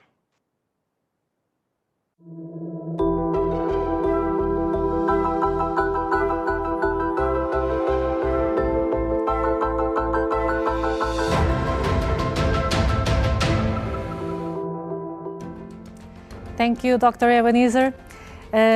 Terminamos então agora o primeiro momento da nossa sessão, o Momento Purina Institute. Vamos passar então ao segundo momento desta noite, em que irei então partilhar pessoalmente esta inovação, este novo produto, ProPlan Leaf Clear, um alimento revolucionário, o primeiro e único alimento para gatos que tem a capacidade então de reduzir os alergénios felinos na sua pele e no seu pelo. A partir de hoje tenho a plena confiança que vamos redefinir juntos o que a nutrição pode fazer na melhoria da qualidade de vida das famílias, aproximando os tutores e os seus gatos. Na Purina temos a assinatura que juntos estamos melhor. Esta frase nunca fez tanto sentido como neste momento, em que lançamos esta inovação disruptiva para o mercado, que realmente vai aproximar os gatos dos seus tutores, tornando a vida de ambos mais rica e mais feliz através da nutrição. alimentação, através da nutrição, que tem o poder para mudar vidas. E é, portanto, este impacto positivo que este alimento já está a ter em tutores de gatos alérgicos em outros países, que eu agora partilhava convosco um vídeo de um desses testemunhos de como Proplan Leaf Clear tem a capacidade de melhorar a vida dos tutores alérgicos a gatos. Vamos ver. I was just walking through work and I saw this poster for Live Clear. I just stopped and I immediately pulled out my phone and called Jay and was like, I think we can keep Ellie. If there was anything that was going to help me be around my cats more and give them the love that I could, I was going to jump on it right away.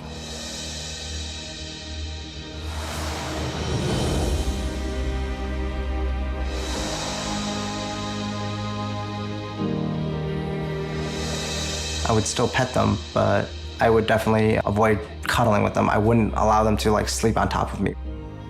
I pet the cat here and there, but I limited my interactions. So I was probably doing 10 to 15 different things a day just to be able to live with the cats and have them near me. We started shutting the doors some nights, hiding my pillows, covering my pillows with towels, switching out sheets and blankets constantly. Actually, just talking about it, like, how did I do this? This was so exhausting.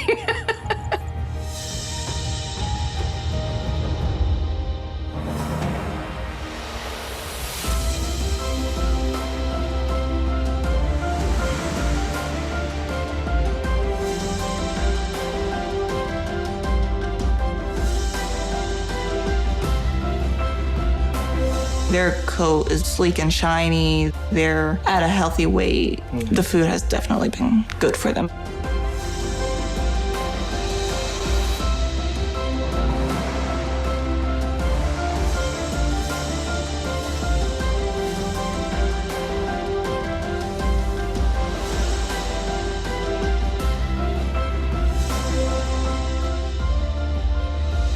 Now, after the food, all the doors are open, and I don't just tell them that I love them, I show them how much I love them every single day. It feels absolutely amazing. We play, we have fun, we cuddle all day and night, and I don't worry about a thing.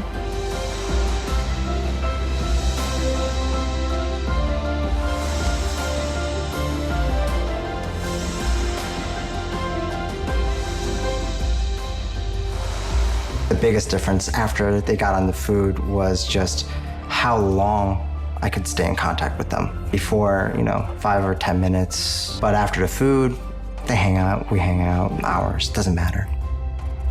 The food has been a wonderful thing for us because we're able to keep Ellie and we're able to stay together as a family. This food has absolutely been life-changing. There's no way I will ever go back to any other food. It's not going to happen.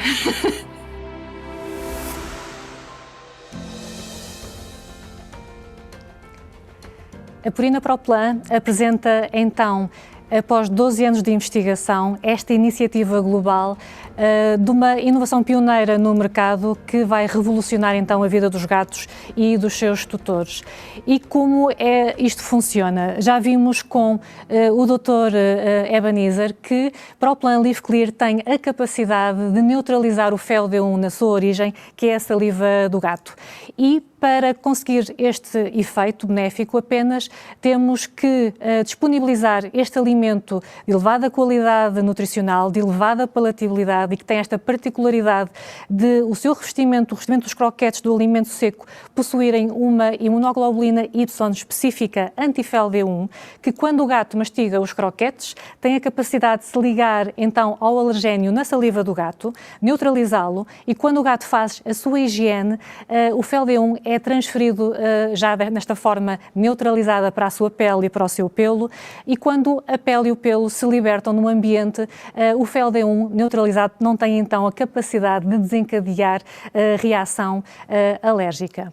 Portanto, ProPlan Live Clear trata-se de uma nova abordagem para o maneio dos alergénios felinos. A ProPlan Live Clear, como é óbvio, não vai ser a solução milagrosa que por si só vai resolver os problemas das alergias dos humanos aos seus gatos, mas é realmente uma ferramenta poderosa para reduzir de forma significativa o nível de FeLD1 no ambiente onde circulam os gatos. E, portanto, relembro que a ProPlan Live Clear demonstrou ter a capacidade de reduzir, em média, o nível de FeLD1 ativo em 47% na pele e no pelo dos gatos, a partir da terceira semana do consumo deste alimento diariamente.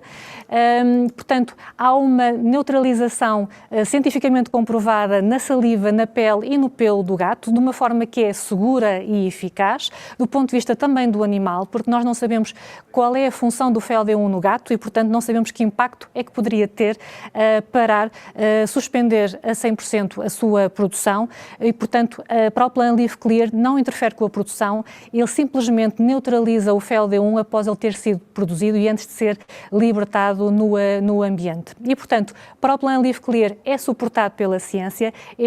Mais de 10 anos de investigação que a ProPlan Live Clear assenta já deu origem a várias publicações em revistas da especialidade, nomeadamente no Jornal de Medicina Felina, também na revista Allergy, também na revista de Imunoalergologia e, para além de ter sido já partilhado em vários congressos de medicina veterinária, foi também partilhado em congressos de medicina humana, nomeadamente no Congresso de Alergologia e Imunologia Clínica em 2019, que decorreu precisamente em Portugal, em Lisboa, e que também demos a conhecer à comunidade científica de medicina humana esta ferramenta poderosa que fica também agora ao dispor dos médicos, que podem também então sugerir aos seus pacientes nesta tentativa de redução global de FeLD1 no seu ambiente.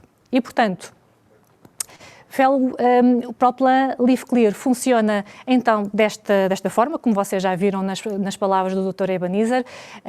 Estas imunoglobulinas Y específicas anti-FeLD1 provenientes do ovo e que revestem os croquetes têm a capacidade de o neutralizar quando o gato mastiga o alimento. Em seguida, vamos ver um breve vídeo da forma como a ProPlan Live Clear funciona. Um alimento para gato pode ser inovador, revolucionário e ter o poder para mudar vidas? A resposta é Live Clear. Descoberto após mais de 10 anos de investigação, Purina ProPlan Live Clear é um alimento para gato pioneiro e revolucionário, como o mundo nunca viu. Como funciona? Vamos começar pelos alergénios dos gatos. Todos os gatos, independentemente do sexo ou raça, produzem um alergénio chamado FeLD1 na sua saliva. Quando o gato faz a sua higiene, passa a saliva para o seu pelo e espalha o pelo e a pele descamada para o ambiente. Por isso, questionamos: e se conseguíssemos neutralizar os alergénios na sua origem? E a resposta é incrível! Quando os gatos comem ProPlan Live Clear diariamente, uma proteína-chave proveniente do ovo liga-se ao FeLD1 na saliva do gato e neutraliza-o de forma simples e segura. O resultado?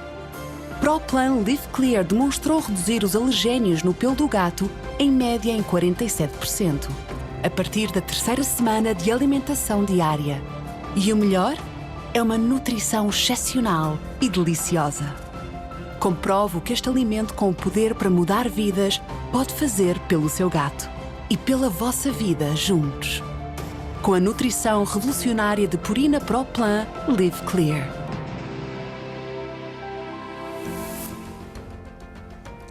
A gama ProPlan Live Clear já está disponível em Portugal, já está disponível para ser adquirido pelas clínicas veterinárias. Eu vou passar a explicar em que consiste esta gama de novos produtos da ProPlan. Temos uma fórmula para gatinhos com menos de 1 ano de idade, rico em Peru. Temos depois para gatos adultos 2 fórmulas para animais esterilizados com mais de 1 ano de idade, uma fórmula rica em Peru e outra fórmula rica em salmão e, por fim, uma quarta fórmula de ProPlan Live Clear Sterilite Senior para gatos com mais de 7 anos, também na opção rico em Peru. Portanto, esta gama de alimentos já está disponível no mercado português, ficou disponível esta semana, mas nós, há algumas semanas atrás, tivemos a oportunidade de contactar alguns tutores de gatos, alérgicos a gatos, e que desafiamos a experimentar ProPlan Live Clear na primeira mão. E, portanto, é com um enorme prazer que eu partilho o primeiro testemunho do primeiro tutor de gatos alérgicos que experimentou o ProPlan Live Clear em Portugal. Testemunho esse que foi gravado na semana passada e que eu vou partilhar em seguida convosco para verificarem realmente na primeira pessoa e uma pessoa em Portugal que já beneficia do efeito benéfico que ProPlan Live Clear pode trazer para a vida dos tutores de gatos alérgicos.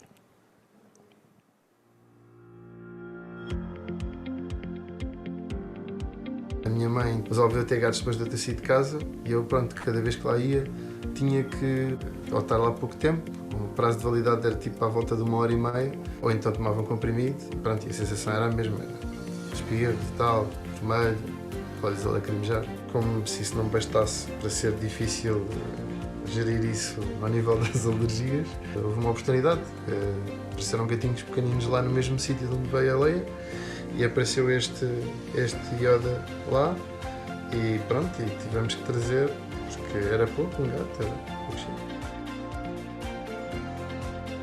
Assim, dorme em cima de mim, vem para cima de mim a toda a hora, eu não o tenho que ir buscar, basicamente ele vem, senta-se em cima de mim.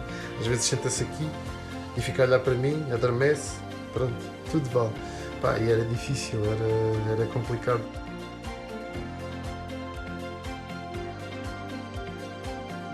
Já tinha tentado encontrar alguma solução para este problema sem ser pela minha via, por antihistamínico ou pela distância, fosse o que fosse.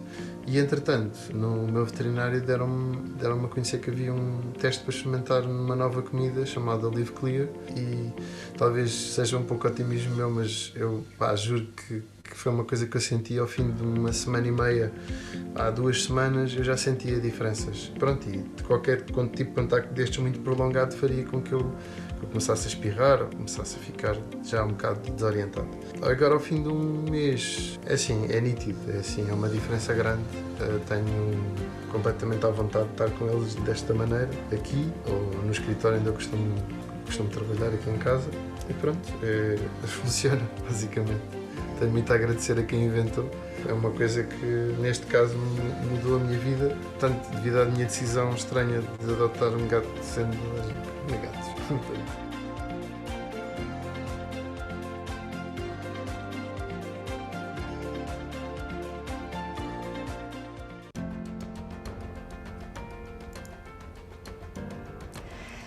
Muito bem, terminamos então a nossa apresentação de ProPlan. Vou passar então para o momento em que vamos colocar questões aos nossos convidados, que foram, portanto, enviadas pelos aqueles que nos estão a assistir a este evento. E eu começaria pelo nosso primeiro orador convidado, o Dr. Mário Moraes de Almeida.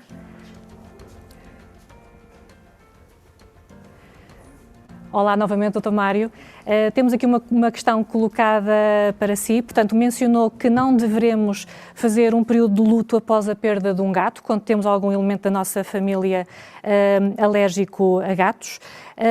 E a questão é a seguinte: nos adultos e nas crianças, este período de luto que não deve ser feito é idêntico, ou as crianças ou os adultos terão que ter um especial cuidado em não deixar que esta ausência de um felino na sua família possa trazer depois consequências a seguir?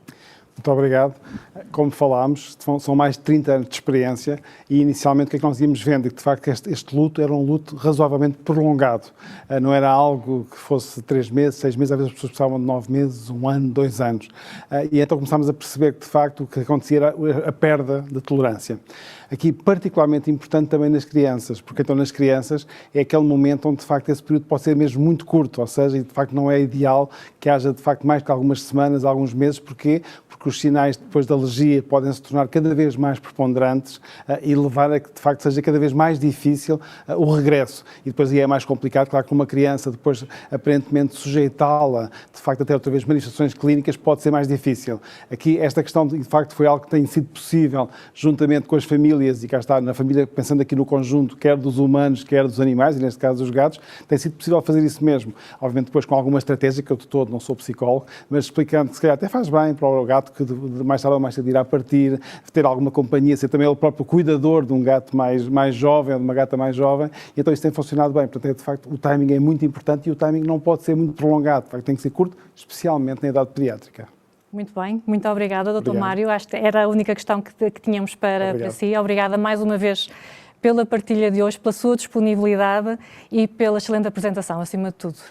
Deixe-me dizer que foi um gosto e acho que esta também é uma ferramenta que vai ser muito importante também para nós próprios, também agora como médicos, podermos divulgar. Ou seja, isto é um adjuvante importante, cá está, não é o tratamento único, é o conjunto aqui de atuar também junto do animal e, obviamente, com todos os cuidados que é preciso tomar e de levará certamente que haja mais relação, neste caso, entre os animais e os seus cuidadores. Exatamente. Muito obrigado mais uma vez. Obrigada. Boa noite, Dr. Mário. Bem, vou passar então às questões dos nossos convidados que estão ligados remotamente e se calhar iniciava pelo Dr. Andy Sparks. Good evening, Dr. Andy. Hello. Hi. Hello. We have two questions for you. Okay, so the first one is, in your experience, what is the best way to increase the well-being of the cats in homes where they have to be kept in specific rooms? Yeah, that's a difficult one because often that's going to be part of recommendations to help control allergy, help control environmental levels of FeLD1 to try and keep cats out of certain rooms. So the most common recommendation is to keep the cat out of the bedroom. And that's probably something that's relatively easy to achieve for most owners without compromising welfare too much, because most of us are going to be spending maybe 8-9 hours a night in the bedroom. So that's a room where we spend a lot of our time. If we can keep the cat out of the bedroom, then obviously that's going to help to reduce FeLD1 concentrations within the bedroom itself. You can do other things like trying to remove soft furnishings, remove carpets from the floor as well.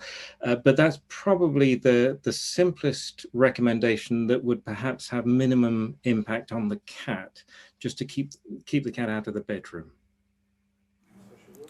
Very well, thank you, Dr. Andy. We have a second question for you. Do you know if lower cat interaction can be a real cause of stress with real implications in other health problems besides urinary tract diseases, which is the classical one? Sure.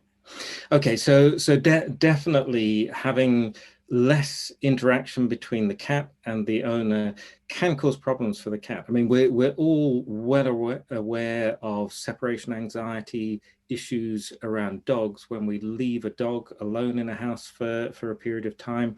There was actually a recent study from Brazil, from a group in Brazil, that looked at this in cats, and they actually found a substantial number of cats show very similar behavioral signs suggesting that there is separation anxiety going on in a number of cats as well.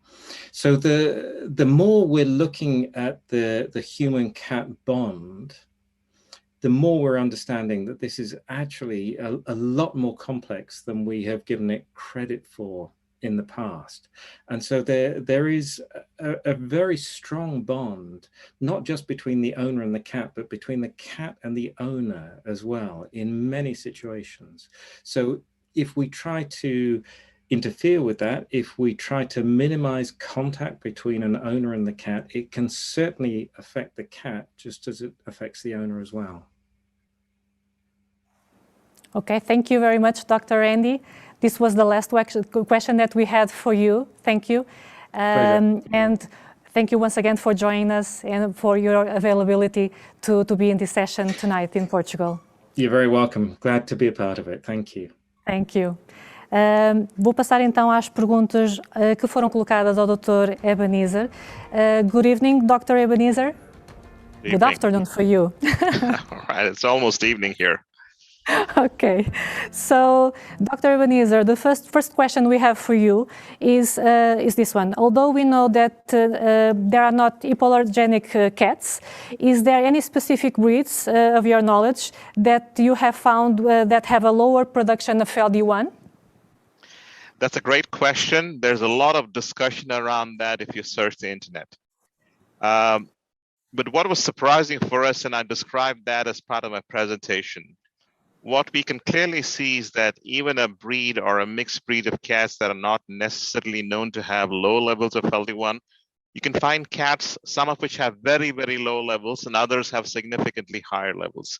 So the answer is there are people making suggestions that certain breeds of cats are lower. We have not seen data to suggest that in a consistent manner. What we know is that even within a breed of a cat, there can be some cats that have very low levels, others that have very high levels. And the other most important fact to keep in mind is that all cats produce some level of FeLD1. There are no FeLD1 non-producers of FeLD1-free cats. Okay, very well. And we have a second question for you, Dr. Ebenezer. What was the maximum percentage of FeLD1 inactivation in the study that you shared? And what was the minimum percentage of that inactivation in the group of cats that were studied? Correct. So in the group of cats that we studied, what we saw, we were able to neutralize on average about 47%. But it ranged from about 33 and the maximum was about 71. So it ranged from 33 to 71% in the 105 cats that were studied. So that's the range. But on average, it is roughly half reduction, and that is likely to have the benefit of reducing the amount of allergen these cats eventually release into the environment and the likely benefit that comes out of that. Very well. These were the two questions that we had for you from our guests. I would like to thank you once again for being with us this evening and for sharing the studies that you developed. So thank you once again, and we wish you we hope to be with you in the near future again. Thank you. Thank you very much. Obrigado. Thank you. Temos apenas uma questão que eu vou responder até diretamente, porque trata-se especificamente com Proplan Live Clear. Alguém pergunta se este alimento pode ser dado a animais com outros problemas de saúde, nomeadamente doença renal, entre outras. É claro que se nós tivermos uma situação de uma patologia específica que exista uma dieta nutricional de suporte a essa mesma patologia, como por exemplo doença renal ou doença alérgica, doença gastrointestinal, a recomendação é que Proplan Live Clear não seja a primeira escolha. A primeira escolha deve sempre ser a dieta veterinária de suporte a essa patologia específica. Portanto, neste momento, a nossa recomendação Proplan Live Clear deve ser disponibilizado a gatos que, portanto, são saudáveis e que não têm nenhuma indicação específica de fazer uma dieta terapêutica para suporte de uma patologia. Portanto, estas eram as nossas questões. Eu não queria terminar esta sessão de hoje sem partilhar uma informação extremamente relevante com todos aqueles que nos estão a ver e a ouvir. Proplan Live Clear terá seguramente a maior ativação que a Nestlé Purina já realizou a nível de um produto do canal especializado. Vai ser, para além de nós iremos suportar de uma forma transversal em várias plataformas digitais de mídia, teremos pela primeira vez Proplan Gato disponível em spot de TV, portanto queria também informar todos aqueles que nos estão a ver e a ouvir que a partir de meados de maio teremos, portanto, esta comunicação na televisão para chegar realmente com esta informação ao máximo de tutores que sejam sensibilizados aos alergénios felinos e realmente facultar-lhes a visibilidade sobre esta nova ferramenta poderosa para ajudar a melhorar a qualidade de vida dos seus animais. Portanto, não estranhem se a partir do mês de maio e até mesmo antes disso forem abordados, porque realmente vamos ter este spot publicitário a passar na televisão, que não sei se podemos passar agora. Gostava de partilhar convosco em primeira mão, antes de verem na televisão, portanto vamos mostrar-vos portanto, esse spot publicitário. Proplan Live Clear, uma descoberta revolucionária. 10 anos de investigação que reduz os alergénios no pelo do gato. Proplan Live Clear é uma nutrição extraordinária. O ingrediente-chave é uma proteína proveniente do ovo que reduz os alergénios quando o gato come e faz a sua higiene. Descubra o resultado em apenas 3 semanas. Nutrição extraordinária com o poder para mudar vidas. Purina Proplan Live Clear. E, portanto, agora sim, vou dar por encerrada esta sessão. Resta-me agradecer a todos aqueles que demonstraram interesse pelo nosso evento, e foram centenas, e que estiveram ligados connosco esta noite. Um especial agradecimento aos nossos convidados, ao Dr. Mário Moraes de Almeida, ao Dr. Andy Sparks e ao Dr. Ebenezer, que já tive a oportunidade de agradecer durante o período de perguntas e respostas. E, portanto, esperamos que esta sessão tenha sido útil para vocês e que possamos, a partir então de hoje, redefinir juntos o que a nutrição pode fazer na melhoria da qualidade de vida das famílias, aproximando os gatos e os seus tutores. Muito obrigada a todos e até à próxima.